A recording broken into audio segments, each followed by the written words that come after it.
Hello, everybody, and welcome to tonight's broadcast of the Risen Divine League. We've got a great matchup for you guys tonight between Arcanist Inferno and the Miami University Redhawks. My name is Gordo, and I am joined tonight by Rudude. Rudude, how you doing? Doing very well tonight, and Gordo, you've already taught me something tonight, that there are two Miamis in America, and this is going to be the Miami, Ohio, which I honestly did not know existed until about 10 minutes ago. Yeah, we're sitting in the Midwest here, and that's gonna be good for them as it puts them a little bit closer to the servers than being all the way down in Florida would. And now we're gonna get right into these picks and bans. We're gonna be seeing some interesting things hitting the ban table right away. That Ivern gonna be taken away by the Redhawks, as we know that the jungler over on Arcanist Inferno is quite fond of that boy. Yeah, taking it away, obviously a very heavy pinching of the jungle pull early on right here. Ivern, Hecarim, and Olaf taken off of the table. Leaves Udyr as free real estate, the prime first pick potential to come on through, and with that we expect something like the Skarner maybe to be an answer, a very typical counter pick here to the Udyr for Redhawks if they choose to opt into that one. Of course, they've got the opportunity to take away a lot of other picks for themselves. They're going to opt into a Jinx here, blinding this first AD carry with Senna off the board, prioritizing this above all else. We've got things like Kai'Sa still available for Arcanist if they're going to opt into that. Things like the Zaya and the Ezreal as well, also still available if they're trying to anti-dive, trying to disengage that situation. But the jungle matchup going to be the Lilia taken here, opting into something a little bit different, not that traditional counter. Instead going for some very move speed oriented champions, some power farming, so you're going to be able to try and match the Udyr here for the Lilia, and maybe try and contest one another about that level format.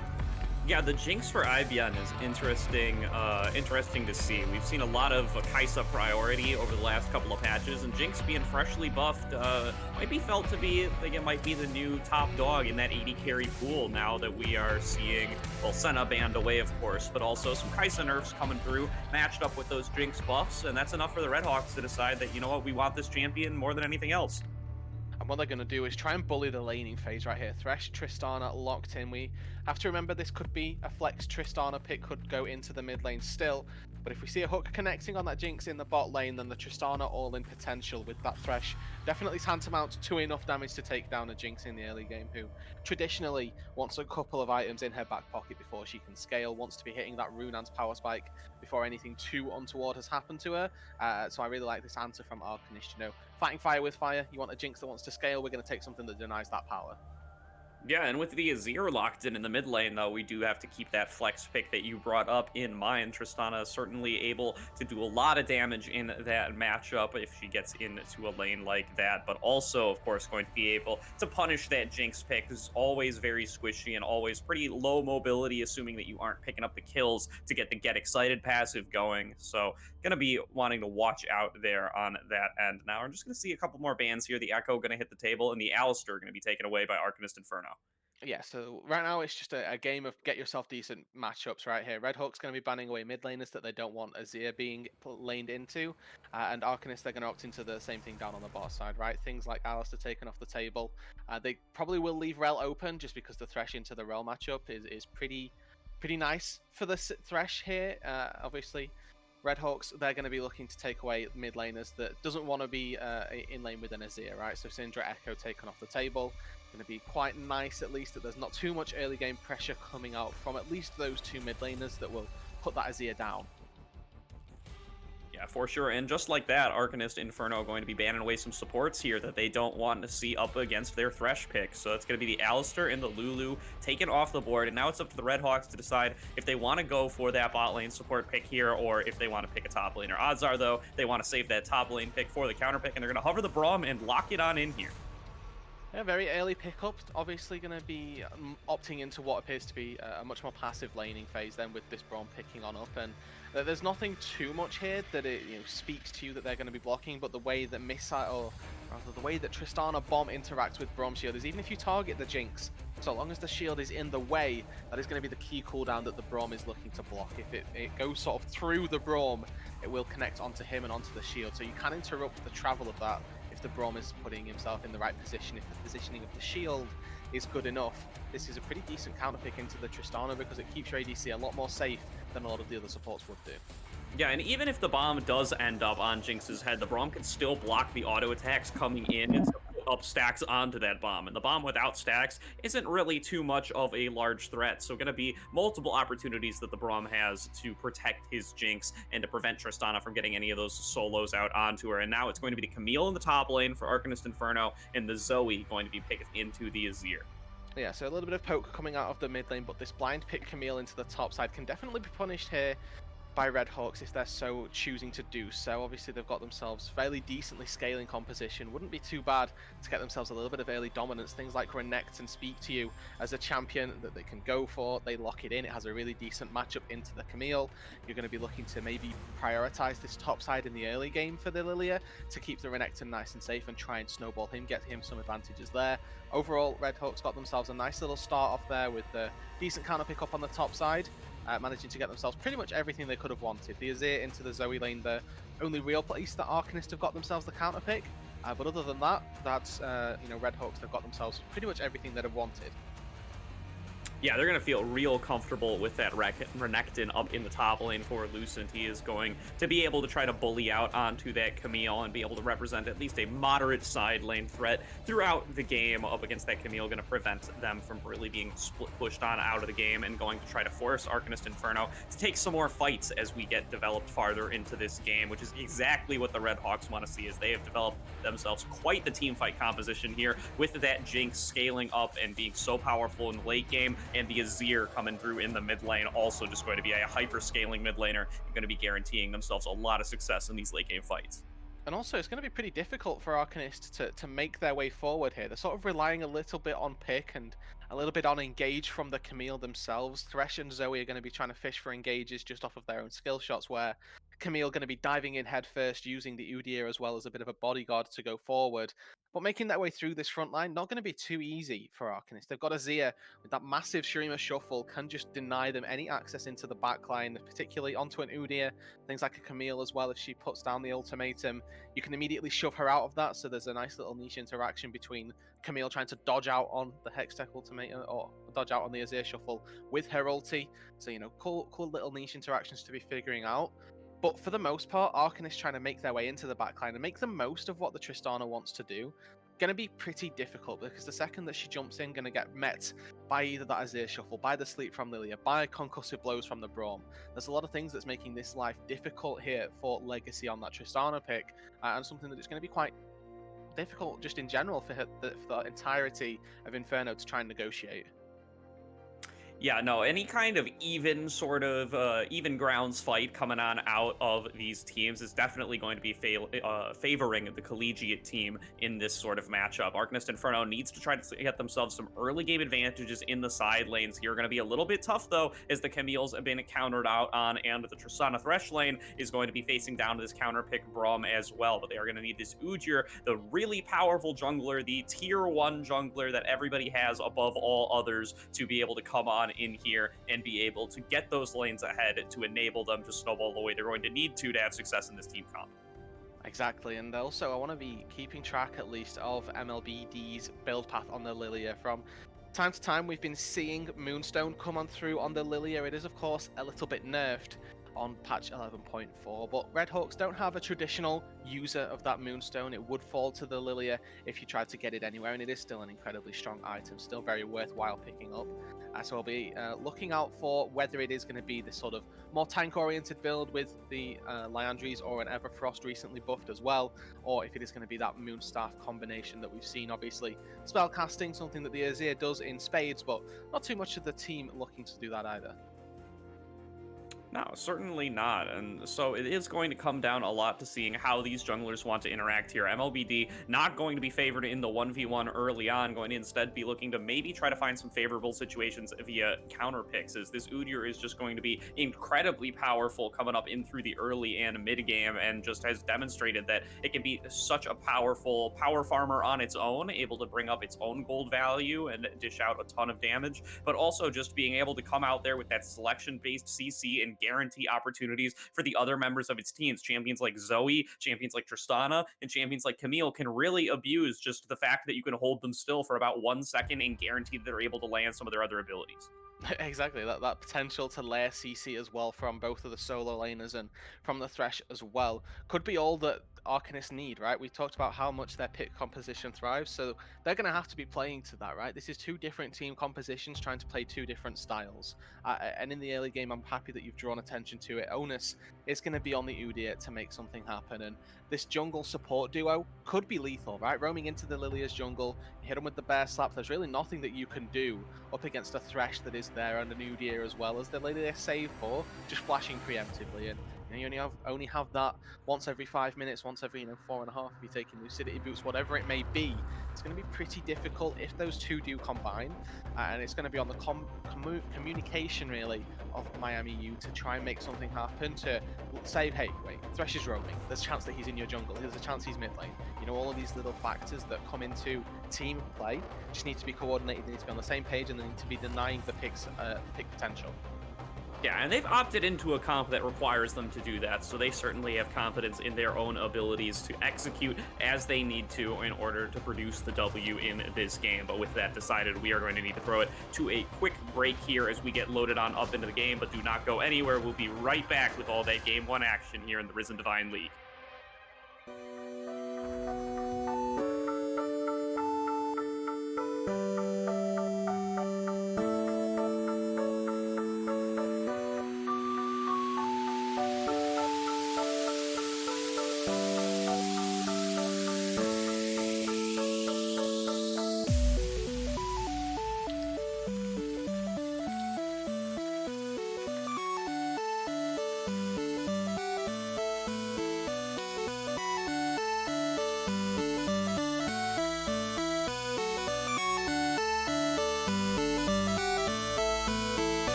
Welcome back, everybody, to tonight's broadcast of the Risen Divine League. We have got Game 1 here between Arcanist Inferno and the Miami University Redhawks here. My name is Gordo, and I am joined once again by Rudude. And Rudude, we have got a little bit of a 5-stack coming out here from Miami University.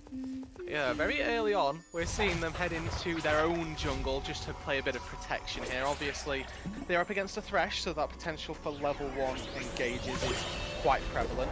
But up against a Braum also renowned for his level 1 dominance. That concussive blows doesn't have a cooldown across multiple champions. You can knock it on all 5 of them if you're using that, well, I guess Hail of Blades Braum effectively, trying to put it onto multiple members here. Lucent, going to be checking, going to be trying to make sure that he's making the trades happen.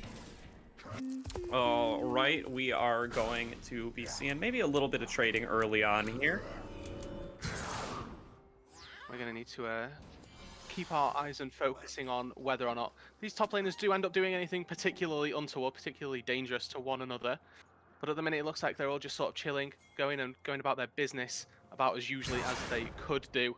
See these trades coming on through. Kuldameek consistently trying to poke out the Camille. So that's gone TP Ignite right here. Using that precision protocol, that passage to get those trades in as well on the top side. Going to be pretty pivotal in this matchup. You can even see that Camille has gone for Grasp of the Undying just to try and sustain this early game abruptness that the Renekton should be putting out. Both of them opting into the Resolve tree just to try and keep themselves alive at least in this top lane matchup, which is going to be pretty volatile, and I expect to be a bit of a focal point for this game. Yeah, it certainly is going to be there. Now, just going to see everybody just kind of starting off with a regular old farm here. Level 2's come through on the bot side. Nothing quite yet that resembles a fight. You know, no connections, no attacks, especially with a pushed-in wave that make it all too difficult for them. So it's nothing too dangerous down there on the bot side of the map. Yeah, it's going to be seeing some regular engages here as they're just going to be going out for some regular old farm. All right, and now just going to be clearing away both of the jungles here. We are going to see as I fix up my stream synchronization here, as it's going to be IGN going in for some of these trades in the bot lane. Does have access to quite a bit of range early on, even more range than that Tristana with those rockets. Yeah, now what we need to be keeping track of is going to be these jungle paths, right? We talked about it in the early game that Lilia can keep pace with the Udyr. With these engages on the top side, you see both junglers starting down on the bot side of the map, looking to make something happen on the top side. They're currently both scrapping it up around that first Scuttle Crab here, and with priority going the Renekton's way, we should be seeing this crab at the very least started off by MLB dealers who really nice trade on the top side of the map. Not going to be touched on just yet. Yeah, no, just going to be continuing on. Alright, manages to escape there on the side of Lucent, and now we are going to be seeing Taigeg doesn't quite get to that first blood, so he's just going to have to return to his blue jungle, and he's going to go for a recall here. Now, MLBD knows that the jungler isn't going to be on this bottom side, so we'll have to see if he tries to take advantage of that in any way. Yeah, you can see them trading the crabs early on. Fairly standard jungle etiquette at this point, unless you've got yourself such a losing matchup and such winning lanes that you can prioritize both of them. Typically, you'll see the jungler take one, and then the enemy, and then your bot lane take away the other to deny a crab coming through. But you know, not going to be the case this time round.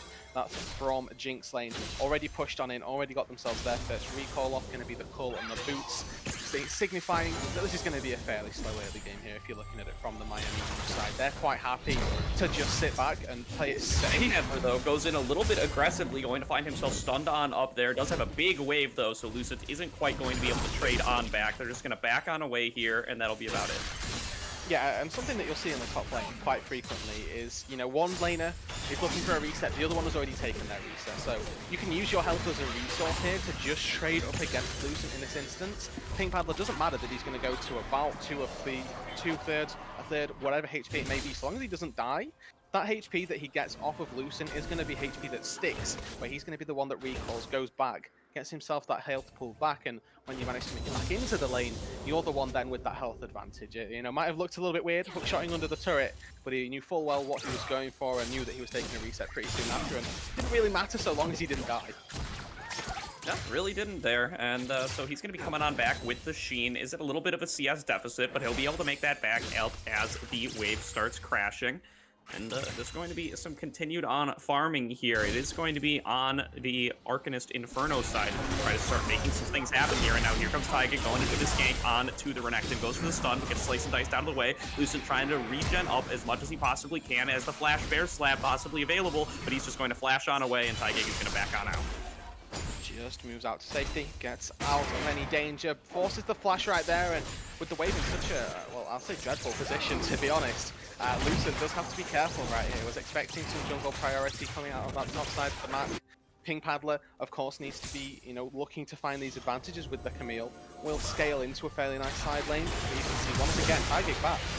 Yeah, there's the Flash Bear Slap we were talking about, and that is going to be an easy first blood picked up for the side of Arcanist Inferno. Lucent no longer had access to the Flash, and so he's going to be easily taken down, though. Good response from the side of Miami University, though. They were able to go down into that bot lane and pick up that first dragon for themselves.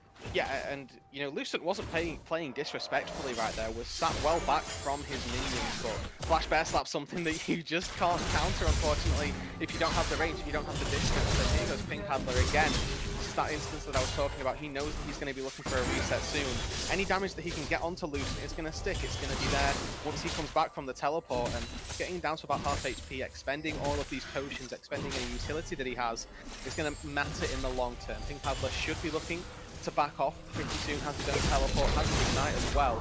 As long as he doesn't die here. Now an aggressive trade coming in. The Dominus is popped by Lucent, does still have access to the ultimate on the side of the Camille, but that's not going to do much to keep him alive, and they are just going to back on away there. Lucent just finds himself at too low HP to continue aggressively pursuing this trade. And once again, we're seeing Camille look pretty strong here. This is Grasp of the Undying versus Conqueror. These shorter trades going to be favoring the Camille in the early game. Ignite as well, paying off a massive factor. The increased health regen Renekton gets half. Any healing he was looking for from Culver Meek reduced as well. Lots of little factors going in the Camille's favor. And overall, this top side of the map looking very good here for Inferno. Arcanist.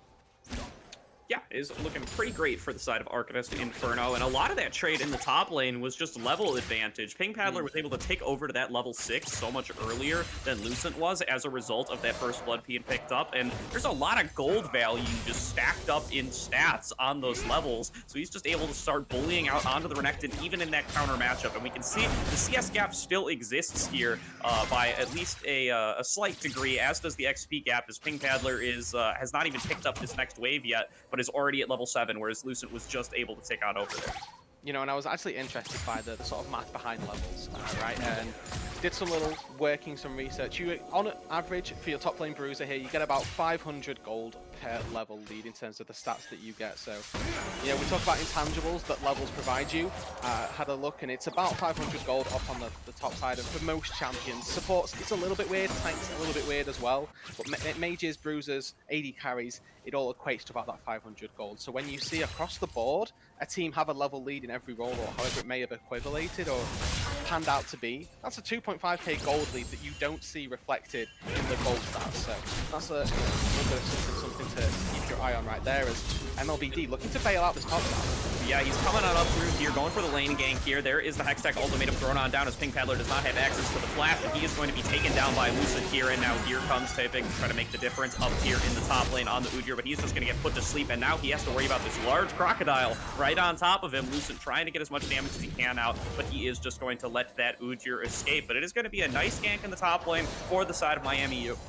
Yeah, bailout successful. Nice tank up there. Quick kill onto the Renekton. They don't give anything over in response, and MLBD going to be more than happy with that gank and how it has resulted. They burned the TP from the Camille as well, which is going to help them in this mid game. They've already set themselves up for some good Drake priority with that first Path Dragon going in their favor. Built for another. Almost required bot. Cleave going aggressively in there, almost manages to land that Winter's Bite off of the dash, but isn't quite able to land it onto Legacy, which is going to enable him just to back on out there. Yeah, and you know, a little bit of skirmishing going on down on the bot side, something that we're not opposed to seeing by any means. These AD carries going for blow in terms of CS, a 2 CS lead for IBN. It's not really anything to write home about, as both of these bot lanes are going to take their looks like. Look to pick up their noon quivers respectively, build up towards those mythics. No surprises coming out from our item builds so far. Pretty much everybody pretty standard. The sort of standout feature for me at the minute, the fact that Udyr already has that first blood helping out. Top lane though, looking for a scrap. Yeah, Lucent once again using that slice and dice to just dive on in there and deal some damage out to Pink Paddler, who also happens to take a turret shot on the attempt for return damage there, so going to be a decent health lead for this Renekton up in the top lane, and also he's managed to close almost all of the CS gap off of the back of that gank from MLBD, so a lot of the early game woes for the side of Miami U have now been closed on up. Lucent is strong once again. He has the level lead in his favor now, and he's just trying to bully onto this Camille. Going to land the stun once again, just chasing on through his slice and dice, using those chops to try to get as much damage as possible. And just like that, Camille's down to about half HP. Yeah, and now we've got Dragon spawning soon, but mid lane could be a focus. Once again, going in onto Troy here. He is going to get Shurima shuffled on back and just cannot go any further as a result. It's the problem with it. The Udyr is all he can do is run at you. So when you put down a wall or some kind of knock-up ability, he just can't dash on through it, and he is going to be forced on away. Going to be dropping the Rift Herald there in the mid lane, though. There's a potential dive here on the top side. That one's available. Yeah, he is going to pop and he's going to go in for that dive, but he's going to get stunned back up in turn, and he's going to take a ton of damage from that precision protocol. That is going to enable him to be taken down by Ping Paddler in the 1v1 there. A huge win for the Camille, and now there might be a little bit of fighting going on towards this mid lane as both teams are drawing some fight lines here, though. MLBD is a huge threat on this Lilia, could try to put a number of players to sleep here, although actually he's already used it in an earlier engagement. So now Cleve just going to be standing on here, landed those Winters twice, waiting out in the bush, and Night Secret's going to go up a little bit too far, find himself stunned here, and he's going to get taken down by Troy. Now MLBD trying to back out away. He goes into the stasis here as Legacy has jumped forward. Legacy feels like he has enough damage. He gets the explode up, and he's going to chase on after Troy, although he's just going to jump on away with those dashes. But now being put to sleep is Ivy, and he's likely going to be taken up here as a result. But the Paddle Star doesn't quite land on him, and Troy was able to take down Legacy on the backside. Now it's up to Tiger to try to make this even. He does manage to pick up the kill with the help of Lockstep, but MLBD is coming on back now. He's regen some of that missing HP from earlier, and he's going to see if he can pick up on to this Zoe, but does have access to the stolen flash, so likely going to be able to escape as a result of that. Does have Butcher in the wings for backup. Now Cleve coming on up as well. This fight just never ends, Rudude, as Troy once again coming on in, but Lockstep going to get knocked back into the team. You gotta believe he's going to be taken down here by Troy. The shutdown goes over to the Azir, now sitting up at 3-0-0 in the mid lane. Yeah, and it looks like the Dragon's going to be secured for Miami, Ohio as well. That is the big win coming out of this. It's a trade of 3 for 3 for kills overall, but it is going to be the favourable Dragon advantage going over to the Redhawks. They get themselves their second Dragon, working their way towards what is going to be that Ocean Soul in game number 1 of our best of 3 series. And of course, the big victor going to be Troy in the mid lane. I wanted to draw attention to this before we got into that fight, but look at the CS numbers. Mid lane, he's just massively ahead, and now Cleve could be looking for this fight. Night Secret's face checking into Cleve a little bit there, but does IBN actually have the resources to be able to follow up on this fight? He certainly thinks so, as the Winter's Blight is going to land there onto Legacy and force him on back, although Taigeg is down here in the bot lane to make the difference, knowing that the other side cannot go in as long as he's present. No, they can't go in if they don't have vision of this Azir either. It's such a potent force in this game. Already just seemingly out of nowhere, Lucent though going for fights. Once again, going to be popping the dominance off of the stun. No ignite available for Ping Paddler, and never going to be flash available for him. But it is Lockstep coming on into the top lane to try to make a difference here. You can see fully completed Trinity Force here completed for the Camille. Should give her a little bit of an edge, but looking for these bubbles, for all these paddle stars here. The Zoe just going a little bit wide. Is giving, once again, more time for Troy to farm up. I really want to drive home this point that the Azir is going to be the threat right here, because the Jinx 0-1-2 is level with the Tristana. Look at the difference in the mid lane. He's spending so much time here, they need to get this kill. Yeah, Lucent just dodging out onto everything there, flashes away, but is finally going to be taken down by Lockstep on the backside. Troy, though, was taking a recall at the time, so not going to be too much sacrificed across the map there, other than the fact, though, that Zoe already going to find herself at a pretty substantial CS deficit. Not all of that is due just to the roam top, but certainly didn't help. Now, not wasting time, did get the kill. 3-1-0 on a Zoe is an incredibly decent scoreline to go into a mid-game with. But down, a lot of CS down in items as well. You can see that both of these mid laners took a hit stop at the Verdant Barrier just to make sure that they both didn't die up against 2 magic-oriented junglers here. It's definitely worthwhile to make sure that you're not getting punished in that mid-jungle duo. But obviously, the Azir already completed the loot, and now Cleve doing his best to support duties to try and hold the wave. Just about going to force that cannon into the turret, which is going to be there for the back anyway. Eventually, though, he's just going to be forced to blow that Unbreakable and try to get forced on out by Legacy there, as he just cannot stand there and take the damage forever. And oh, that was a stolen flash coming on out of Lockstep there, just to guarantee that Petal Star had the extra damage. Gotta believe that was about to expire up there, but just gonna be dealing a little bit of poke damage over to Troy. Never hurts to try and chip down your lane opponents. Obviously, the damage is not going to be too easy to come by up against an Azir at this stage in the game. It's just going to be power farming that way, hard shoving it pretty much off cooldown. And what we're looking at up on that top side of the map is the power of this priority that we can see that they've put up here on the Camille, right? They've put so many resources into making this Camille succeed, into making her the winning lane, the winning matchup, and their win condition as they go into the late game. They know that team fights are not going to be their style. They're going to be up against Jinx and Azir, 2 champions that will just shred you. So Camille, going to be that side lane force, going to be that potent threat in the late game that they're going to need to spend 2 people going to. And at that stage, that's when you look to try and take a team fight with a numbers advantage, or take a Baron. Do something with your advantageous side lane. Try and play out this game with your Camille, drawing many members away from the objective on the map. Yeah, and we were talking in Champion Select through, dude, about whether MLBD would chose to go for the Moonstone Renewer build or maybe the Leandry's build, but he's just going straight into Zhonya's Hourglass here. He wants to make sure that he has the ability to survive some of the burst from something like a Zoe Bubble or something like this Camille as much as possible. So he's just going to forego that mythic item entirely for the time being and instead itemize into a little bit more security. Yeah, and the beauty of this is that he still has the option to go either at this point. The Zhonya's still a very common second item in both build paths, so still has that option, the Amplifying Tome.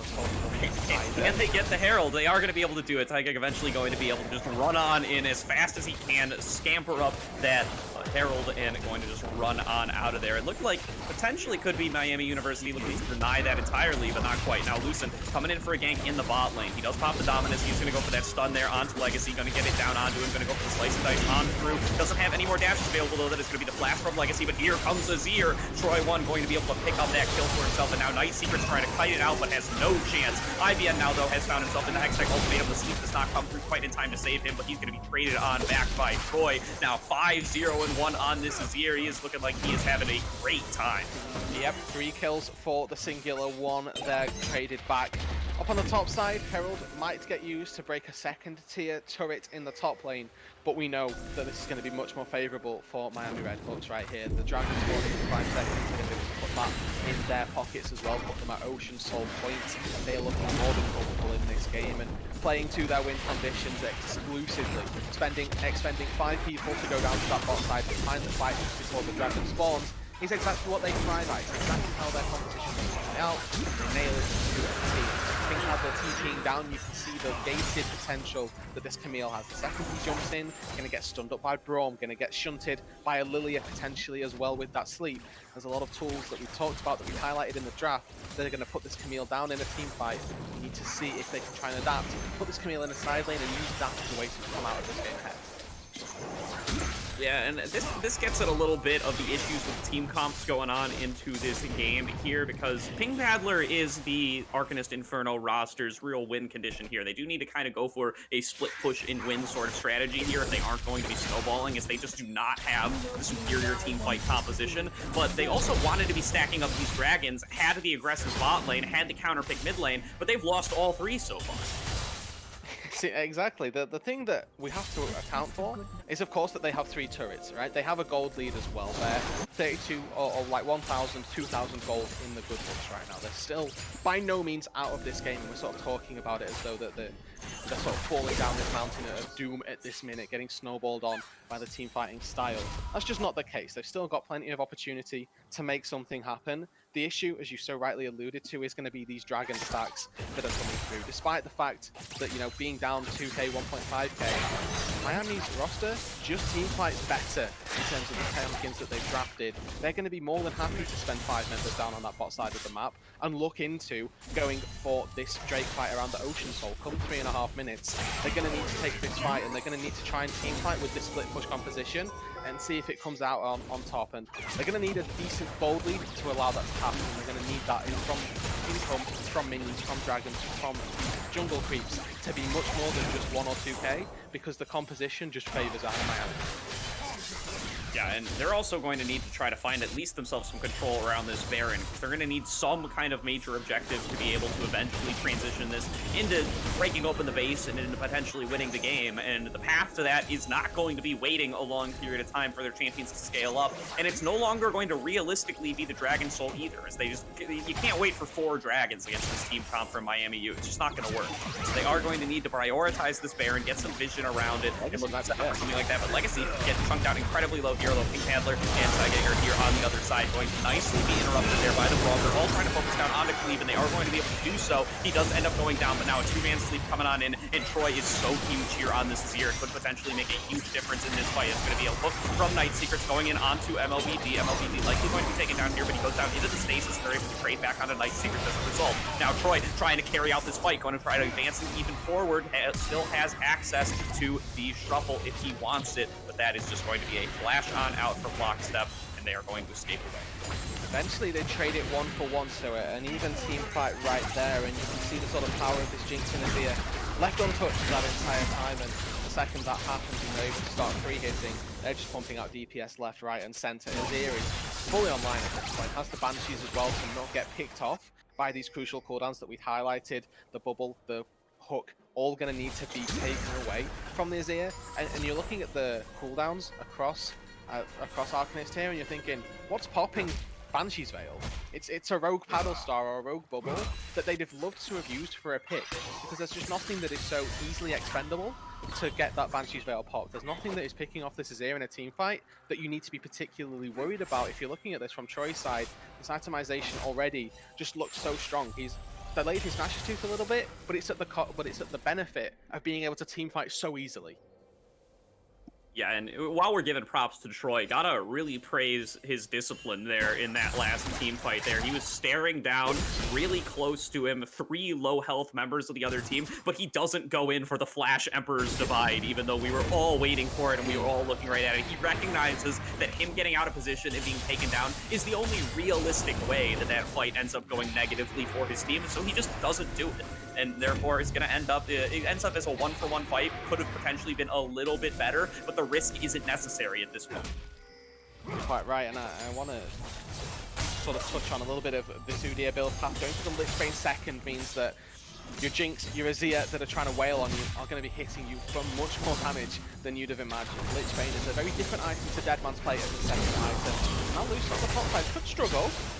Yeah, and now, once again, going to be Lucent and Pink Peddler just trading back and forth onto each other. Every time Lucent lands one of these stuns, he wants to interrupt it with the Dominus and just go in for aggressive trades onto Pink Peddler, and that time is going to be no exception. Just going to bully on out this Camille, and that's fine for Lucent. If Camille isn't split pushing all her way into the base, then Lucent's done his job effectively, as now his team going to be starting up this Dragon. Although Pink Peddler has teleported in, Lucent has now arrived as well on the other side. He's looking for a potential flank here, and he is going to run on into Lockstep, who's going to just force that Zoe to back on away. Now both teams just going to be staring down each other here in the river, but once again, we got to look towards the team fighting capabilities of Miami University here and what the side of Arcanist Inferno are going to have to do to be able to make the difference. They start up the Dragon here, but it is going to be a 50-50. They're coming on into it, and Red Team is going to secure it. That is going to be the Ocean Soul for Miami University, and now here comes the follow-up fight. Titan going to be advancing forward, but not going to be enough, and they're just going to back on out of here, and Miami U feeling great about that in the game. Yeah, they have inside track on mid lane as well. They might even be able to force this down into a tier 2 turret, or even the Baron here. Look at how far removed the side of Arcanist are. They're so far away from this Baron. They've got Jinx with 2 items. They have Azir with 2 items and a Inferno as well. They can shred this in an instant. They've got the Renekton and the Braum to try and tank this up. This is just gone here, Gordo. Yeah, there's really no chance of it going anywhere else. They have the Jinx damage, they have the Lilia damage, they have all their other champions here to melt on through that Baron, and Ed is going to end up going down. Potentially could be Arcanist Inferno here looking to interrupt some recalls, but they're not going to be able to even do that, as now sitting on Dragon Soul, sitting on Baron, and sitting pretty is going to be Miami U. Yeah, and this is the sort of point in the game where you think, well, you know, this gold lead, it really isn't all that much, right? There's nothing really going either way, but it's those neutral objectives that mean so much. Right now, Miami U are just in such a driver's seat right here. They've only got 1 turret so far. Look to see that just explode, balloon into so many more turrets. They have the Baron, they have the Soul. Be it that they group up as 5, be it that they send Renekton down to the bot lane. Whatever they do, they should be getting so many turrets here. There's so much gold out on the map for them that they might look for a fight right there. That was a sweet popped on a Pink Paddler, but he was able to hook shot on into that Krug pit there, so not really going to be an opportunity for a pickup there, but Lucent doesn't care. He's just going to tear through that bot lane turret with his Baroned up minions, and he's going to look to advance for potentially even more, as Pink Paddler just can't stay there. He knows that there's other members of Miami U waiting around in the wings, and he cannot risk being up too far to meet them. No, this Elder Drake win condition is now fully online as well. With the amount of gold that you're going to be able to get here from these outer and inner turrets, you're going to be in a beautiful fight to take a team fight around that Elder. You've also got the Ocean Soul at the back of you. When that team fight comes to be at the minute for Miami U, it is looking so strong. Even if they aren't able to break the base with this Baron, they're going to have Elder for the next one. They're going to be taking some fights in a little bit of time that just puts them at such a good spot to have every single objective they could need to try and take this game. Yeah, options really starting to close out pretty rapidly here for the side of Arcanist Inferno. They do still have Ping Paddler here, who could potentially be looked to as a split push threat, but you can't split push against Baron buff, and he's been struggling up against Lucent for quite a bit of this game. Just cannot manage to deal with this Renekton, and hasn't scaled up enough to be able to take him down in the 1v1 at a CS deficit and an item deficit, and just cannot make it up at this point, especially not when other members like Cleave are sitting here right waiting to back up Lucent. If you are Arcanist Inferno, you're going to be trying to fight here with a numbers advantage. It's just so difficult. You can see the resources are delegated so beautifully from Miami. They're putting Troy up on the top side, who not only has a 2-level lead over his lane opponent just matching him, and he has the TP as well, so that if they go for a play down on the bot side, he can join in the team and help them out in that instance if it is necessary. Not looking like it's going to be, but here comes that fight, and here comes that TP. Yeah, Pink Paddler, though, might be a little bit farther up than he wants to be. Does not quite have the teammates here, but now he does, and that's going to be a large poke landed onto Lucent, although he's just surviving so much with that Sterix now, and he's just going to end up trading 1-for-1 with the opposing top laner. Now a farther engage coming on through from Night Secrets, but MLBD is waiting around in the wings. Meanwhile, though, throughout this entire fight, Ivyan is just pushing in the mid lane. He's going to take down the inhibitor turret, but here's the potential difference as Troy does end up getting poked, but now it's going to be a huge sweep coming on through. Not going to be enough, though. Emperor's Divide knocks back all 4 members, and that is going to be a 1 fight for the side of Arcanist Inferno. They're able to take it in a 4v5. Now it just needs to be the remaining members trying to get on out of here. Cleave has to do his best to escape. He's going to dash over to the minions, and he's getting chased down by this bear, man. He's just moving so quickly, though. Ivyan is waiting around here. Here comes the choppers. They're going to get the stun, and they're likely going to be able to take down the Uther here, although he's trying to kite it out as best as he can. He does manage to just barely survive, but now Ivyan looking to pop on off in this fight. If he gets even 1 kill, he's going to be so fast, and Legacy does end up going down. That's going to be the proc for the Jinx on the Get Excited, but just can't find any other targets. Ooh, it's so close there, and IBN there saving his support using the Ocean Soul as well to bait into that Jinx. Gives off a nice trade, a bit of recompense there for Miami Ohio, able to put themselves a little bit further back into the game. They were by no means out of it right there, but they salvaged what was a very lost fight. And the good thing for Arcanist is that they didn't lose any of their inhibitors, right? They lose that inhibitor turret, unfortunately. They do fall to either the Jinx or the minions, but they keep their inhibitors up, and come the spawn of the Elder in a minute, the Baron in 2, they're not going to have pushing waves that they constantly need to be dealing with. The minions are going to be slightly pushing in Miami's favor just because of the way that levels work and the way the minions are going to be pushing in that instance. But they're easy to clear out. They're very straightforward for somebody like Tristana, like Zoe, to clear out, because they don't have so much HP that you need to try and barrel through right there. Need to see what Arcanist can do, though. They're still staring down an Ocean Soul. They're staring down not a very different gold lead, but that's all going to be giving just so much in terms of team fight potential and those levels as well that we talked about in the early game. You can see 2-level lead in the mid lane, 1 in the top lane, the jungle, 2 there, or just even in fact in the jungle, but you can see across the board where it matters, it's really a lot of difference coming out on these solos that are in the favor of Miami. Yeah, they are. And that the other silver lining for the side of Arcanist Inferno there, not even a silver lining, they won that last fight and they should be proud of it, but Lockstep was able to pick up the shutdown there onto Troy, which was just a huge amount of gold influx going right into him, so he's able to complete his Void Staff as a result, and now they're going to be pretty close between the mid laners here, sitting on 3 items each, although of course a 3-item Azir, certainly an entirely different beast to a 3-item Zoe. Yeah, they just want to do different things, and as we see the Elder Drake spawn, Zoe trying to do exactly what she wants, but here comes the sleep on Udyr. Yeah, that is going to be the sleep landed onto Taiga here. He can't grab the Dark Passage quite yet, but the second he wakes up, he nabs onto that like it's his morning breakfast, and he's going to be getting on out of there as Pink Paddler now going to be going for a farther engage. He does land the Hextech ultimatum, but just gets the choke right on out of there, and they just have no opportunity to bypass these fight lines. The front line is just too powerful from the side of Miami U. Lucent going to take down Pink Paddler. It is a 2-for-0 in the fight that it looks like Arcanist Inferno never even had a chance of winning. A huge Emperor's Divide from Troy, going to secure that fight for his team. Oh, just the choke damage coming out of Chinky Azir is just absolutely gargantuan in that instance. Troy just stepping forward has absolutely no fear of anybody on the enemy team because Tristana can't get in range to do the damage through that front line. Zoe is a poke champion, and trying to burst through a Braum, burst through a Renekton isn't feasible for these champions. They're going to take their turrets, take the inhibitors as well. Bottom mid now exposed. Now they've got a decision. Do they want Elder Dragon or do they want Baron? Because either of them are worthwhile objectives, and they're both just sat waiting for them to pick up. Yeah, first place team problems there, as they are just going to be able to move on out here, although maybe hook landed on Detroit here might be potentially an opportunity for them to get back here, but Night Seeker's just going to get engaged on, going to get taken down right away. That was the sweep blown from MLBD, so no longer going to have that tool available, and it does look like Lucid is going to get traded back onto. The Sterk Shield just not enough, as he's going to get melted through by 4 members of Arcanist Inferno, and with that, Miami U going to just be backing on out here. It's a 1-for-1, but that's in favor here. That's a big hook shot coming on in from Pink Paddler, and Tygan coming around on the other side. Pink Paddler going to be jumping on over here pretty soon, but they know where he is. They have a ward in that red buff pit, and so they are just going to be damaging him with all those Sand Soldiers dashing on in from every angle to chunk out that command.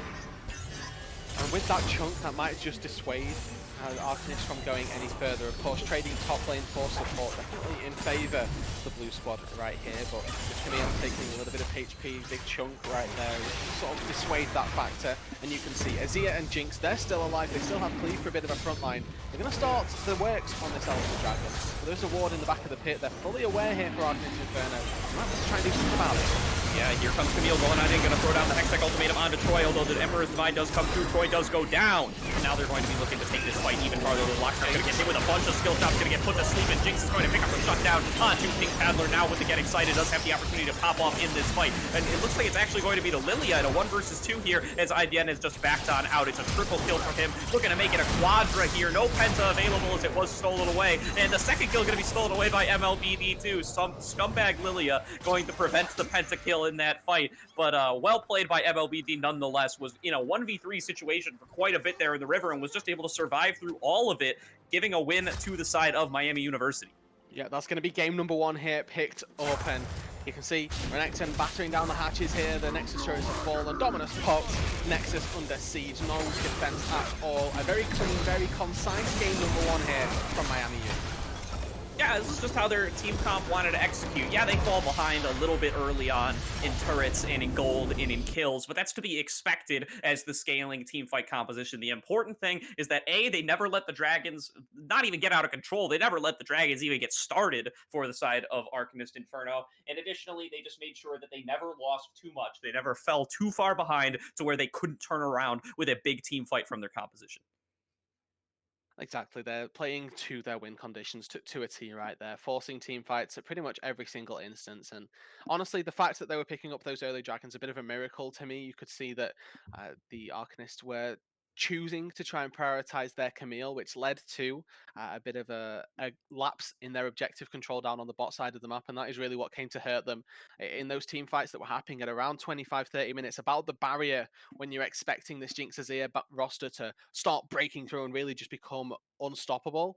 They were already so far ahead with the objectives, and you can see it contrasted here. Levels across the board pretty much in favor of Miami, and everything in terms of gold damage, it's all just looking too good here. And obviously they take themselves the win, they take themselves the first game of our best of 3. It looks incredibly strong for them, and we'll have to see some of the adaptations in draft from Arcanist or adaptations in playstyle. Yeah, it might be a little bit back to the drawing board for the side of Arcanist Inferno here, as Miami U just played out that last game in such a disciplined fashion that it feels like it's going to be really tough for this roster to try to beat up onto Miami U without being able to substantially get a bigger lead in the early game. But we're going to have to wait until game 2 to find that out. We're going to take a little bit of a break here to get on into the next lobby, but do not go anywhere. We'll be right back with game 2.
Welcome back, everybody, to tonight's stream of the Risen Divine League. We are back with Game 2 of the Miami University Redhawks up against Arcanist Inferno. We did see Miami U take Game 1 pretty handily here, and now going to be seeing if Arcanist Inferno can strike back for Game 2. My name is Gordo, and I am joined once again by Rudude. As Rudude, we are seeing some pretty similar picks and bans so far.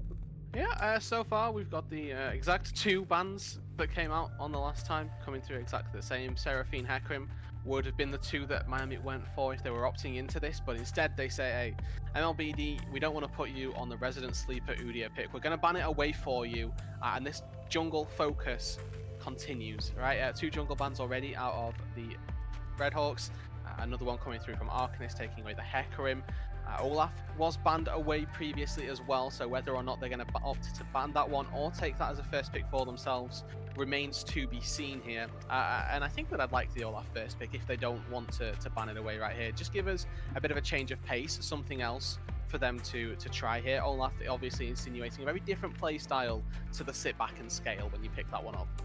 Yeah, and get to see Udyr banned away this time as well, so not going to be an available option. So as we are going to be going on through the rest of these bans, going to see Lulu hitting that ban table, and now maybe going to be another one coming on through from the side of Arcanist Inferno. Got to see what they want to take off the table from last game. A lot of issues in the first game. Got to see if they want to blame it on any particular champion. And it looks like no, they're not going to ban away any of the picks that Miami used in the first game, and Miami going to go right over to this Senna.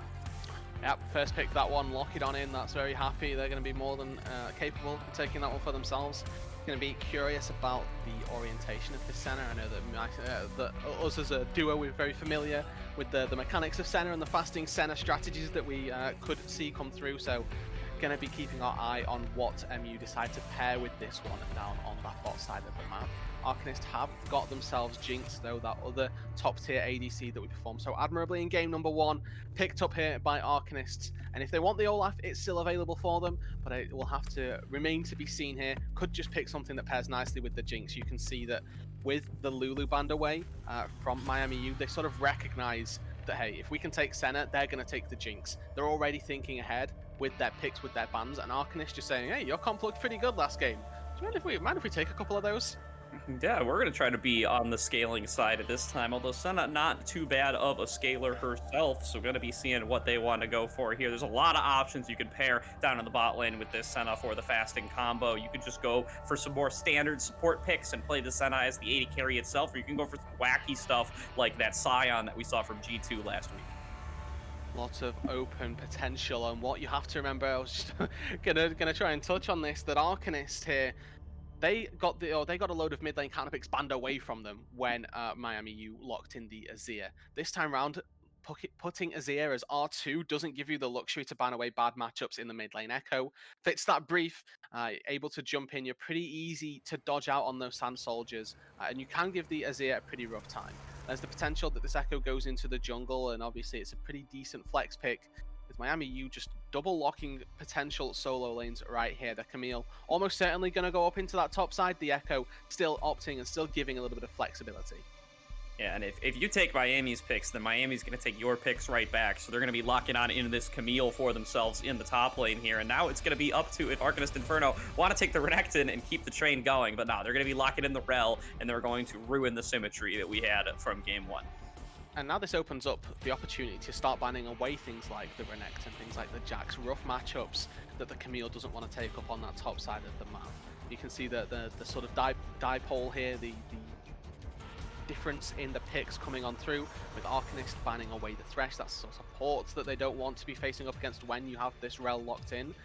Things like the Alistair as well, fairly decent into the Rel, fairly easy to disrupt the engage that the Rel wants to put on down. So we'll of course have to see if that one opts into the ban table. And you can see that Arcanists aren't convinced by the Echo as a pick for the jungle either. Looking toward this Olaf, probably going to get that one taken off the table, or maybe something different.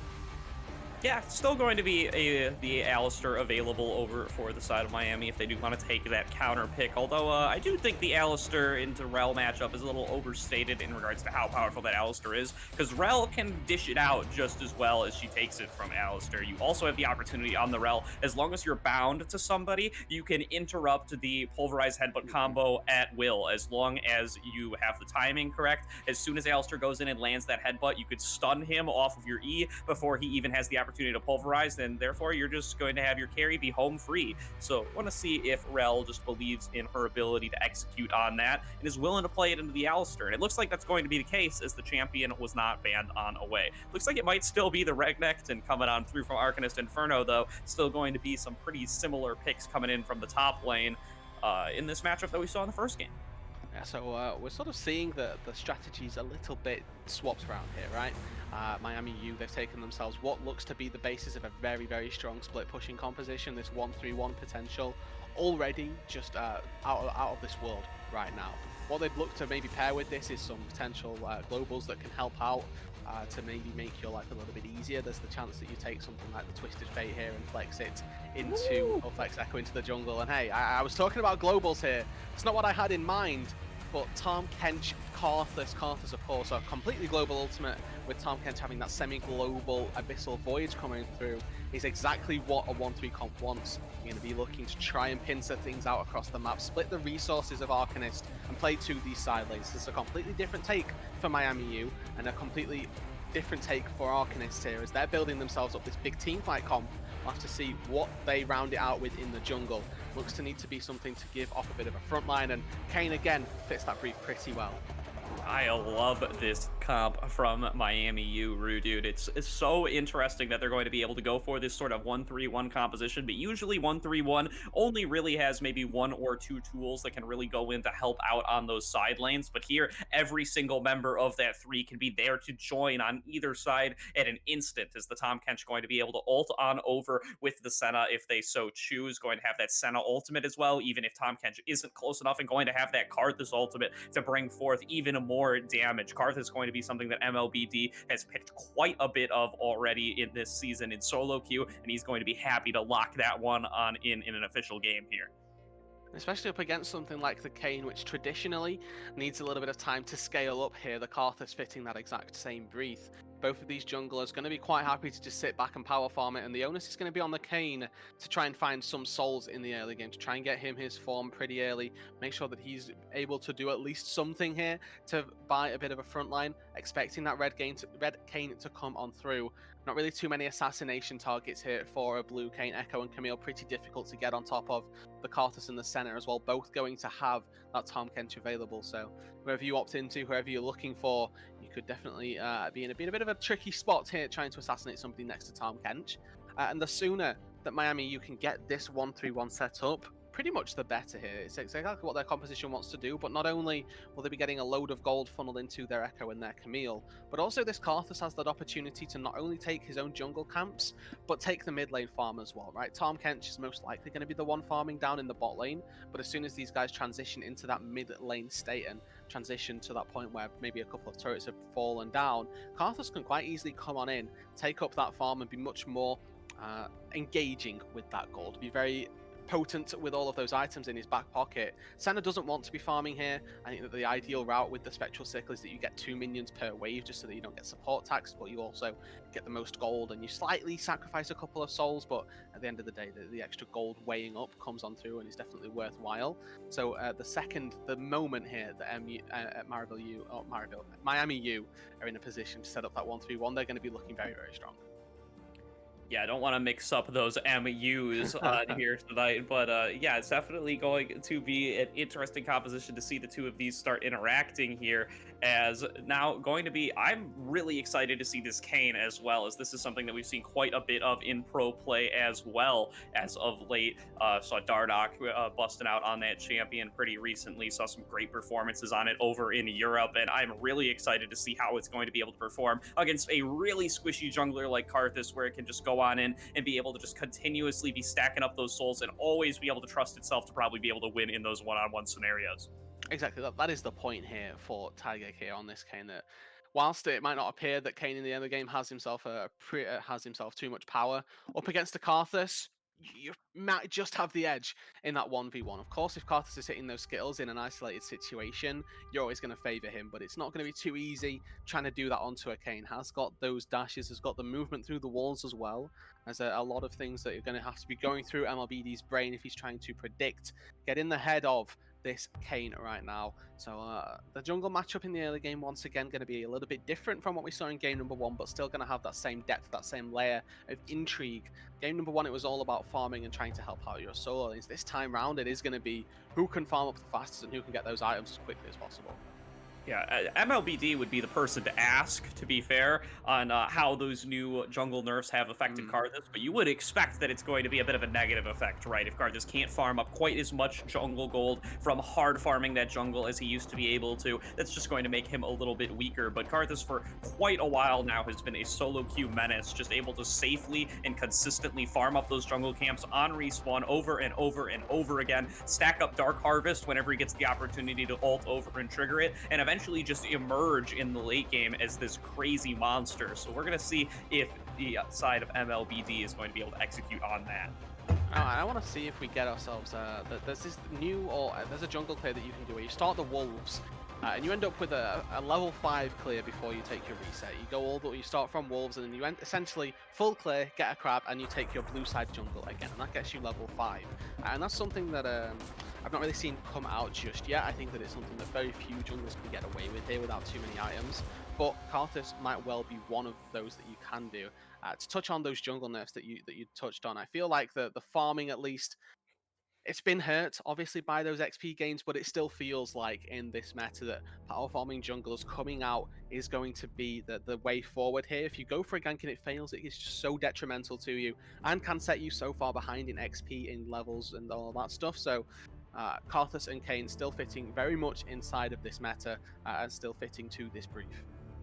Yeah, with 2 hard carries coming on out in this game, and what we've seen so far in the games played since that last patch, it just doesn't look like these hard farming junglers are going anywhere, and all the doomsayers saying it was time for tank jungle meta are just going to be incorrect in this case. But now I'm going to be curious to see, IBN likely going to be playing the fasting Senna down here in the bottom lane, as in most of these pairings between Senna and Tahm Kench, we do see the Tahm Kench is going to be the one going for the majority of that farm, so going to be getting incredibly beefy here on this catfish in the bot lane, and going to be curious to see if that gives this team comp a front line, a substantial front line at least, that it might not at first glance look like they really have. And I don't think they necessarily need a front line here with this composition, right? We touched on how their composition wants to play out here, and it's not with that 5v5 style, but obviously with a tanky at Tahm Kench, what it does is buy space and buys time, where if you're something like the Janna, for example, Rel catches out your support. You're looking at that and you think, well, Janna's going to die in an instant. Tahm Kench buys a lot of time and buys the space for the Senna to maybe throw out some spells to disengage, to get some shields over the top, and to allow for Karthus as well to be pumping out skills, pumping out those lay wastes that can really, really diminish your health pool quite quickly on right here. And even if Arcanists are spending a lot of time trying to dive in on your Tahm Kench, what they are doing then in that case is sacrificing these side lanes where we're expecting Echo, we're expecting Camille to be, and they're just going to be destroying your turrets, taking your structures, and hopefully at least we saw that this was the theory from game 1 and didn't quite come into practice for Arcanists, but I want to see if Miami U here can really try and accomplish something a little bit different.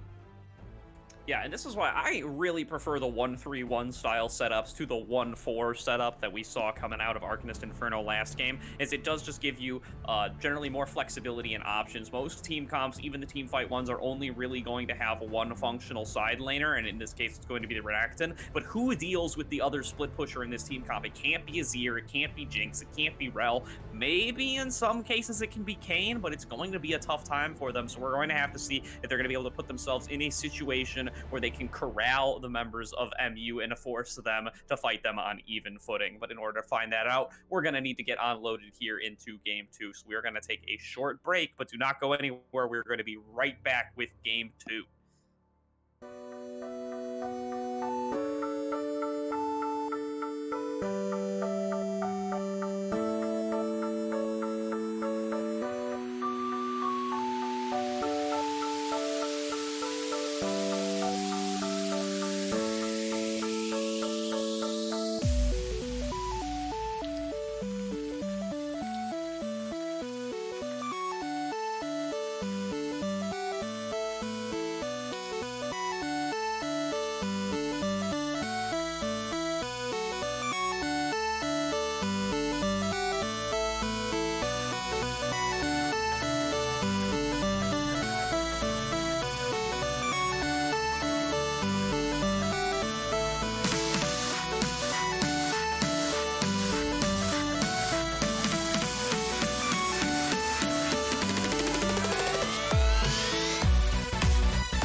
Hello, everybody, and welcome back to Game 2 of Miami University Redhawks up against Arcanist Inferno. We were able to see Miami U take that Game 1, and now I'm going to be looking to see how Game 2 goes, and if we're going to see a clean 2-0 from that squad. My name is Gordo, and I am joined once again by Rudude tonight. And Rudude, what are you expecting out of this game?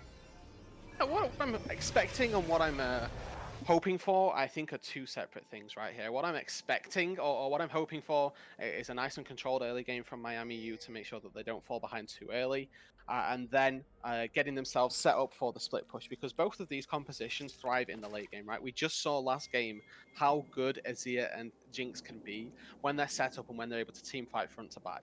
But what I want to see from Miami is just to deny that luxury from ever happening. It's a much harder playstyle to go for, and it's definitely more difficult than just, 5-man running down mid lane, we fight now, we fight, okay, let's go. There's a very different mentality and a very different playstyle that you have to play out to enable a 1-3-1 successfully. It requires a lot of vision setup, a lot of coordination across your team, more so than anything else as the important factors. And we'll have to make sure that this top lane matchup, once again, doesn't get too out of hand. That King Paddler versus Lucent beyond that. Camille versus the next matchup for the second time round. This time they're getting the back end, and so swapping their champions going to be the sort of telltale sign. What I quickly want to draw everyone's attention to before we swap off is going to be MLBD's summoner choice right here. We talked about the Kayn having that potential to roam around and get a bit of an advantage in the early game over this Karthus if they choose to invade on one another. Has opted into the exhaust, making sure that those Qs can hit so much easier with the reduced movement speed, reduced magic resist and armor as well. Going to favor the Karthus extremely in the 1v1. Yeah, Miami U this game going to reject Flash, embrace fight, as both Camille and Karthus going to be running flashless here this game and favoring those combat summoners. So definitely going to be looking on out to see if they can make plays happen off of that. But Pink Paddler is immediately going aggressive here in this top lane, but it's going to just be returned back onto by Lucent. He has the Ignite, and maybe underestimated the damage that that could produce there, as Pink Paddler going to be forced to flash away there in exchange for Lucent's Ignite, and now is going to find himself at an incredibly low health total and will have to take a recall. Yeah, so TP's likely to be expended by these top lanes here, and you can already see in this mid lane how well Echo does into the Azir, right? Just going to dash in. This is a good trade. No Ignite here, so the kill threat not quite there, but there's 3 people in this mid lane already here. Troy going to have to take a run up to the top side of the map where you imagine Pink Paddler's going to be as well. Yeah, that's going to be a flash engage coming in from the side of the Miami U, but not, or from Arcanist Inferno rather. And now here comes another flash coming in forward from Taige, going in onto Troy here, trying to make something happen, but they just do not have any CC to follow on up with. So it looks like Troy just going to be able to walk on out of here and just feel pretty good about himself. That was a little Dark Harvest proc also picked up by the side of MLBD there onto Pink Paddler, and now Lucent going to be going in even farther for this engage, looking to potentially pick up onto this Renekton. He does take a little bit of a skittle from Karthus, but they're just going to back on out here. Yeah, Echo TP's back into the fight. Down on the bot side of the map, you can see Jinx should be able to farm up fairly nicely under the turret up against Senna TK. There's not too much dive threat so early on in this game that you can really force out this Jinx to miss out on the minions, miss out on the CS. But overall, a very big benefit going to Miami right there. You can see we've had no kills. We've had nothing really signifying any form of control, I suppose. But already an 800 gold lead going in the Miami U's favor, right? Just the minions that they've missed, the kill or the CS picked up by the Karthus as he was pretty much clearing his jungle the entire time that Kayn was chasing right there. And the time spent on the top side as well. Lucent has got himself a TP advantage and also an XP advantage up on that top side of the map. So everything at the minute going strong for Miami U. And with this composition, they're going to be looking to get a little bit ahead in the early game. But IBM gets engaged on. Yeah, Night Secret's going in, landing the very edge of that dash knockup, and now Taigeg is coming on here through the wall, trying to make the difference here as Cleave is going to be slowed on down, but it does look like IPN was able to just get enough distance off of that Devour from the Tom Kench where he is going to be able to survive here, and now going to be looking to sustain on up with those Piercing Darkness triggers. Yeah, and I wondered if they were going to try and go for a trade or dive, at least on that top side. If MLBD is able to poke down the Renekton before they initiate the dive, there's definitely a chance that this comes through. Unfortunately, no mid lane roam means that it's going to be pretty difficult for them. If they had 3 here, there's always that chance, but you can see them just jockeying on the edge of turret. They might just try and go for this. Ooh, the Wall of Pain dealing a ton to Pink Paddler there, and that is going to be first blood picked up by MLBD, and now in the bot lane, there's going to be another fight going on simultaneously as Cleave is getting chunked out onto and going to be forced to back on away, but it does look like both sides are just going to return to normalcy here, but a great pickup for MLBD up there in that top lane, able to use the exhaust as Pink Paddler just getting on the wrong side of all these additional combat summoners picked up by the side of Miami U, and he's going to be punished for it. We can't emphasize enough how big a pickup that is going to be for the Camille, right? This is supposed to be a winning matchup for the Renekton. That's completely out the window at this point. 14 CS to 31. We've got double the CS at the minute for Lucent on this Camille. The kill going into the Koth's pocket as well, meaning that he's going to be starting to snowball a lot faster, going to be getting those items in his inventory even more so than the Kane will be, who's just been, once again, farming up while all this action has been going on. The MLBD has been getting his lead on. Those, gold leads that we talked about that come from levels, going to be very present in this game because Lucent should be just so far ahead of the Renekton. If there's no jungle interference, this Camille will be able to run over this top side of the map, and then the split push becomes a threat even earlier in the game. Yeah, and that is going to be a pickup of that all-important Dark Seal for MLBD there. He is feeling comfortable here on this Karthus, able to get 2 stacks of his Dark Harvest early, able to get a kill early, and now he's feeling just like he feels in solo queue. He is off to the races on this Karthus pick, and once he starts hitting level 6 and is starting able to impact lanes all over the map simultaneously, he's going to hope to snowball this game even harder. And we've reached 6.5 minutes, right? Senna's already reached her first range upgrade as well. That's something that we should be keeping our eyes on, and I quite like this adaptation in build path that we're seeing from IBN right here. We've got Serrated Dirk coming on through now. Typically, you'll see Senna's build Kraken Slayer and a Ginsu's. That tends toward a heavy teamfight, heavy DPS style of build path. Lucent now will have to hold it. If he's going for a trade on the top side, 6-5, he's just going to win this. Pink Paddler, you're not even level 6 yet. He's just going to get taken down here by Lucent, and he does get taken down in the solo kill there. All it takes is the Hextech Ultimatum to lock that Crocodile down, and they're able to take him down as a result. A solo kill picked up for the Camille, and now it is going to be the side of Arcanist Inferno moving here onto this dragon. They're going to be able to pick it up, and that's pretty okay for them. Karth is going to have a lot of trouble contesting those early dragons, so they should expect to be able to pick up at least the first 2. Yeah, so, not necessarily all according to plan here for Miami U or Arcanist for that matter.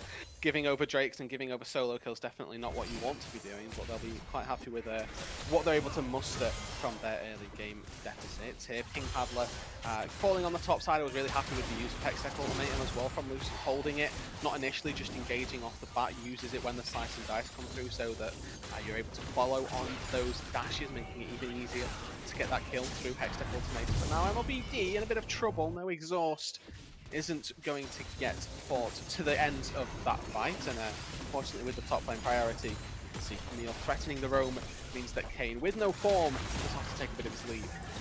Yeah, MLBD fresh out of mana there, so he is going to have to book it on out of there. But a little bit interesting that Taige didn't decide to chase that any farther. Yes, the Karthus is level 6, but he has no mana, he has no flash, and it looks like that could have been an opportunity to maybe cash in on a few free Blue Cane stacks at the very least, but he's just going to go back onto his red buff and let MLBD back on away. Yeah, so the junglers now going back into their own respective halves of the map, with MLBD with a slight, again, XP lead, level 6 to level 5 right now. And he's still got himself a set of Krugs to be picking up. Of course, the highest value camp in terms of the experience that it gives you is going to be those Krugs. So when you're able to pick those up, you want to be cycling those out pretty much off cooldown if you're playing these power farm junglers.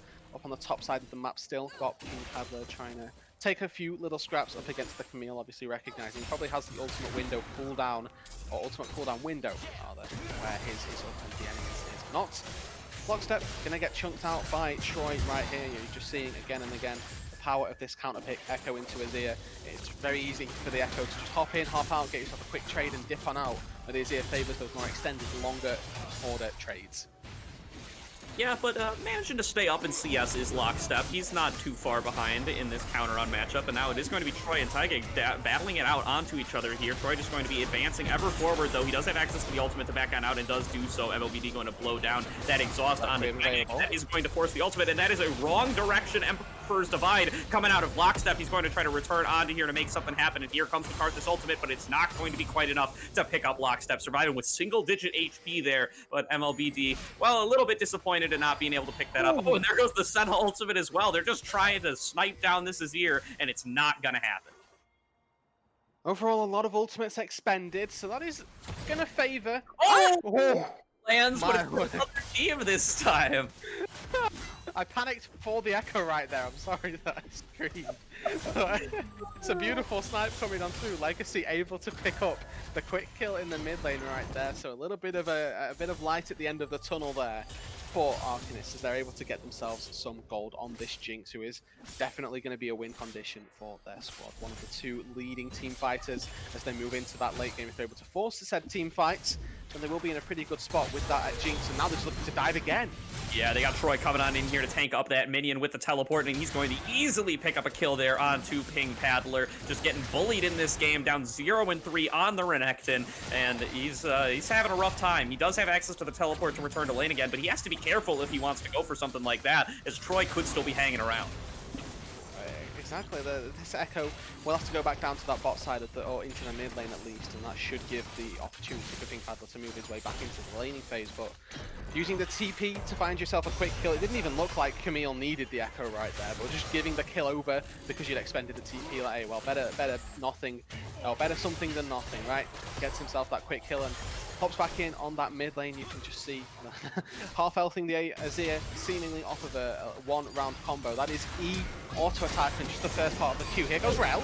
Big engage going in from Night Secrets here, going to use that Magnet Storm to try to lock up the opposing targets, although Cleve is going to try to keep his AD carry up for as long as he can with that Devour. Now going to be forced to flash on away, though, as he takes a bit too many turret shots. It looks like nobody's going to go down in this bot lane, although they're brought low. Here comes Troy trying to make the fight happen here. He does have the parallel convergence, and he's going to pick up a kill onto Night Secrets. Excellently played by him there, and now getting up to 4 stacks on his Dark Seal. 2-1-0 on this Echo. He is looking to run away with it.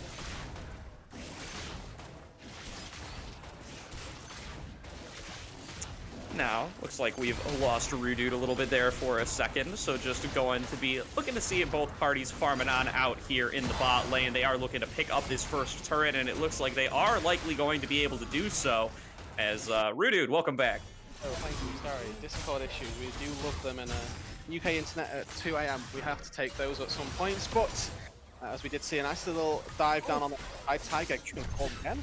Troy, though, fighting it out with Taigig here. Taigig is going to be able to pick up that Rift Herald, but at what cost? As he has nowhere else to really go here. He goes into the wall, but Echo can follow you right on in there, toss some more abilities at you, and he's going to pick up another kill. Yeah, a little pickup, quite nice again, and at the minute, Miami U, they're taking everything. The first game was pretty close, right? And the scaling composition came out on top. This time round, the 1-3-1 comp, which we haven't even seen in full force yet, should be able to just completely unleash themselves. There's a 6,000 gold lead at the minute that Miami have been able to draft for themselves. There's a 2-level lead on the top side. They're probably going to be able to take first brick in whatever lane. Well, they've already taken first brick down bot lane, even without the usage of the Herald. And they might be able to get top lane, might be able to get mid lane. Whatever they so choose here, their options are endless with this gold lead, with the advantage that Echo has in the mid lane and that pretty much everyone has everywhere, we'll be honest. Big CS lead in the jungle, big CS lead coming out in the top lane, and everything is looking pretty darn good for them to set up this 1-3-1 and close out this game in a very clean fashion. Yeah, and this really speaks to how far back behind Ping Paddler has been set here, as he has both summoners available, and he's standing in lane, and Lucent knows, with no flash available, that Night Secrets is waiting around in the wings, but he doesn't care. He's just going to keep on pushing up, keep pushing up this wave, because he knows that this Crocodile just can't challenge him, and instead, he's going to chase Night Secrets all the way down to this mid lane and start brawling with him there. Yeah, and you can see that Kayn summoned the Herald in the mid lane. I don't even know if it got the charge off. Looks like it managed it just, so a little bit of gold back into Taigig's pocket.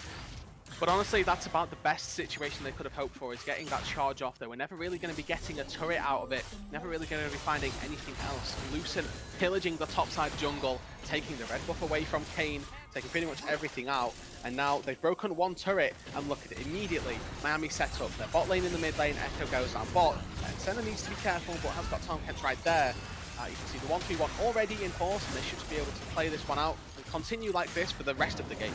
Yeah, and now Taige actually a little bit of risk here. He's just getting sniped on now by the Senna, and MLBD gonna come on in with the Requiem and pick up another kill for himself. And now Troy waiting around on the backside once again, constantly bullying these people, waiting around in the side of the lanes to just come on in and pick up an extra kill. Not gonna get any this time, but the pressure has just got to be felt everywhere by the side of Arcanist Inferno. Yeah, we talked about the 1-3-1 and the potential for those globals to join their side lanes, but let's talk about, well, Troy going in. Yeah, but he's just gonna zip right back on out of there. Doesn't see an opportunity to kill Lockstep. Sees the ultimate blown, and so he's gonna use his own and just get on out of there with the chrono break. Yeah, what I want to talk about quickly is the ability for Camille and Echo to join your mid lane as well, right? If you've got the advantage there and you have the push, you don't necessarily want to be hitting the turret. What they can do is quite easily transition from top, from mid or bot lane into that mid lane, especially with the outer turrets broken now. The distance between the tier 2 turrets significantly shorter than the distance between those tier 1s. And for the Camille, for the Echo, to get in, force a mid lane dive is so much easier now that all of those turrets have been broken.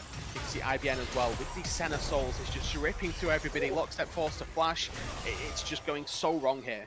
Yeah, now every time Troy goes in on Lockstep here, Lockstep is forced to blow more and more resources. First it was the Emperor's Divide, then it was the Flash, but now Troy has access to no ultimate. He's actually bitten off a bit more than he can chew, and he's going to be shut down in turn by Lockstep here. A little bit of recompense for the Azir in that instance. He's forward and just goes, I sense I've made a mistake here, and has to, unfortunately, pay the price. Gives himself over to the Azir. That is 600 gold into that Azir's pocket, so very well fought and very hard earned for the Azir to pick himself up that kill, nicely evading the dive on the bot side of the map and gets rewarded with a 600 gold injection of his own. Doesn't change the tides of the game, however, you can still see that there's a 7,500 gold lead at the minute in favor of Miami U. They're looking incredibly strong to try and take this game pretty darn swiftly here. They've already set themselves up in the lanes that they would like to. Dragon Soul, not really going to be the biggest win condition. Neither side has particularly taken Drakes, nor is the Soul particularly influential here. What we need to be looking to is about 3 minutes time when that Baron spawns, how well these teams are going to be fighting around it, and more so, how quickly Miami U can pick it up as Lucent goes in on the top side. Oh, Ping Paddler just taking so much damage here. He's so behind in itemization that he just has no opportunities to survive. He's going to be forced to flash and dominance on out of there. And now Troy going even farther onto Lockstep. He has access to no flash, but does have the Emperor's Divide back. That's going to be enough to get him on out of there. Now he needs the shield to try to survive the Requiem. He does do so, but Troy going to flash on in and finish off that kill. Now he's in a 1v1 with Taige, who is going to go into the ultimate. Hide on inside the Echo, but can he make the difference here as Echo is going to go into that ultimate, use the Chrono Break to try to get the damage, but doesn't manage to do so. And now Night Secrets is chasing on in here. He's going to go for the flash engage, but Troy is going to once again dodge away. He's 1 versus 4 here in the extended fight, and they just can't get onto him. There's going to be a stun from the parallel convergence, and he's going to pick up a second kill over the course of this whole engage with a little bit of assistance from his top laner. Troy just styling on him now.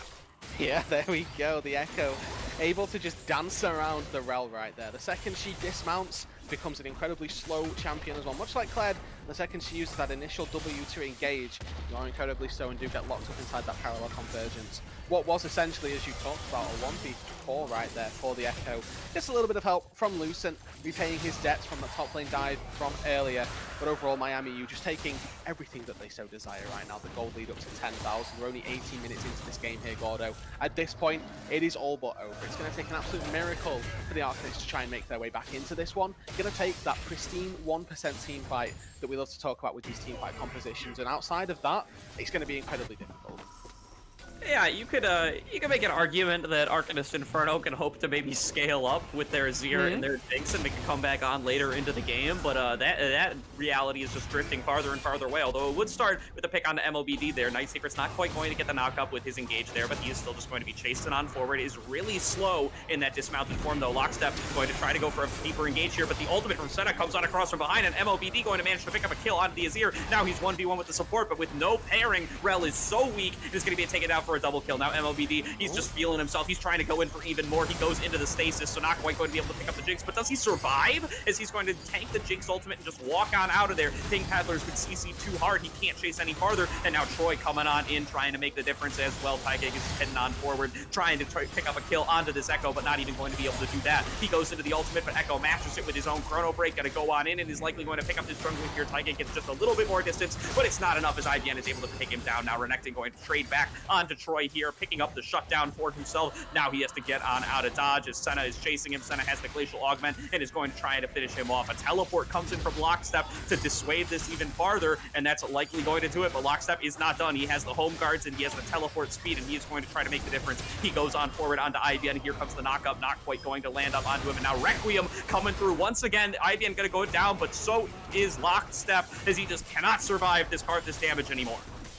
Essentially a 3v5 right there. MLBD was able to base, get into the top side of the map, take his Gromp, and then use the Requiem to help out that team fight right there. There was such a prolonged engagement, and it still went the way of Miami U right there. They had everybody down there for the Arcanist. They spent so much time going in 2x2, 1x1, 3x3, but never committing to that full 5-man, never using their team fighting prowess to its greatest advantage, and it just funnels over more and more gold into the Miami U squad. You could see that entire time. Camille just split pushing away, using those scissor kick steps to just take down Rift Herald, take down turrets, take down whatever she wanted on that top side of the map. She was completely uncontested. 1-0-4 on the Camille, it's not a great scoreline, but when you look at the 174 CS compared to that 40 CS deficit that the Renekton is now, you look at the 2 items that she's already picked up relative to the 1 of the Renekton, and you can see firsthand how far ahead the Renekton is and how far everybody is ahead on Miami U. This game at the minute just looking worse and worse by the minute. Senna has got too much range here, Gordo. She's reached past that 80 stack, or 80 set stack, not quite made it up to 100 just yet. Won't be long until she gets there as they then force an engage. Yeah, IBN now going to finally find himself engaged on, but he is just going to get consumed on out of there, or devoured rather by Cleave, and he's going to get on out of there, and now Cleave going to be going in for the re-engage. He is so tanky here on this farming Tom Kench, as they're just going to try to pick up more targets, as Lucid is going to dodge in from the side and pick up onto Legacy. MLBD going to pick up another kill for himself as well, and now it's 2v3 under the turret, and they're just going on for it even deeper. Lucid going to be diving either forward. He is going to get the triple kill for himself, and now it is going to be 4 people dead for the side of Arcanist, Inferno, and Miami University, just trying to push it even farther and trying to take on this base. Yeah, and that's that ease of execution and the ease at which Camille and Echo collapse into the lane. Arcanist, they commit too far forward to try and punish the Senna TK, and Tom Kench just noms up the Senna, and that's about all that was needed to happen for that engage to be completely disrupted. Shelly going to take down one of the Nexus turrets, but here goes the re-engage. Yeah, they are going to try to get the opportunity here, and they do get a big knock-up from Night Secrets. This is the kind of fight that they do, in theory, want with their team comp. They are the team fight comp. Jinx is already excited. She's going to try to get some more pickups, and she does manage to do so. A double kill going on over to Legacy, but Troy is behind. They do need to try to move in onto him. He does get taken down by Lockstep, and that's 4 kills picked up for the side of Arcanist Inferno. By far the best fight they've had all game, doubling their kill total, and maybe looking to go for a Baron here to get themselves a little bit back in the game. They have to try. They have to go for this here. Even if they get aced by the Camille, just taking off the board is worthwhile to stall out the game for a little bit longer. All of their health bars are crushed. They're so low right here. Lucid could easily pick up a pentakill right now. Oh, no, definitely can't now, as Night Secret is executed by Baron, but Lucent will settle for the quadra kill if he can get it. He just needs to find his pathway in. They're trying to focus down onto this Baron, but Baron might pick up the pentakill on his own. Here comes the ultimate from Azir, but it's not going to be enough. The tactical sweep going to pick up a kill, and his steal gets picked up by Lucent. He's on a triple kill. He's going in for the quadra root, dude, and you sort of called it. It could have been the penta if not for the Baron, but, you know, we'll call the Baron the 5th kill and say Lucent, you know, he gets an unofficial penta. Yeah, that's very worthwhile. I mean, they have to go for that, right? You can't flame Anarchist right there. They have to go for that. There's just no way in which they don't do it. They get 4 kills back. That's their best opportunity to go for the Baron. Unfortunately, Lucent is a very effective Camille. Had 4 kills at the time, has got 2.5 items.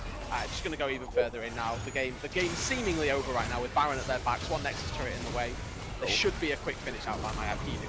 If Lucid finishes off Night Secrets here, that will be the unofficial penta, but he doesn't manage to do so, as he's just going to be hiding out in the base. Can't get into that fountain as the Camille, although Lucid still trying to do what he can here, just trying to pick up a little bit more kills, trying to stat pad a little bit as his teammates finish off the base, and they do manage to do so. That is going to be a clean 2-0 tonight from the Miami University Redhawks. And a different take for them, but it looks so much better than game number one, right? And that's just because of the way the compositions play out. That looks so much better for Miami. They have this snowball composition that they play to a T. They set up the 1-3-1 very early on. The second they've broken a single turret, Echo goes down bot, center Tom Clench come mid lane, and from there on in, it looks so difficult for Arcanist to do seemingly anything, really. And from there, it just becomes a pretty much one-sided affair. Well, that Baron will go down in history as one of the greatest things that we've seen in Divine League for a long while. But either way, Miami U coming away with the 2-0 and looking really comfortable on two different styles of composition. Yeah, Lucent has got to be envious of the Baron right now for stealing away his pentakill in the way that it did, but he'll settle for the Quadra and he'll settle for the 2-0 series that is going to move the side of the Redhawks up to at least tied for first place in this group, depending on how all the other matchups go, as they are sitting on a clean 2-0 record. Yeah, a really good start out to the season, of course. The Arcanist Inferno are going to go down now 0-2 in their group, so they're going to be looking to maybe try and salvage something here. But Divine League, of course, the top two teams do go forward here inside the group, and there's only four teams inside your group. So losing pretty much any game really does make a big impact. And going 2-0 up as opposed to going 0-2 down really sets the standards and puts Miami really at that top dog position. Yeah, the top two is what you need to make playoffs, and the 2-0 start is going to be a great way to be able to look to do that. So, going to be feeling pretty confident in their position are the Miami University Redhawks, and that is going to pretty much do it for our broadcast tonight. Keep on in paying attention to the Risen Twitter for when there's going to be other broadcasts coming up this week, and come back next week for more Risen Divine League. But for the night, that is going to do it. I have been Gordo. This has been Rude Dude. Thank you, everybody, and have a nice night.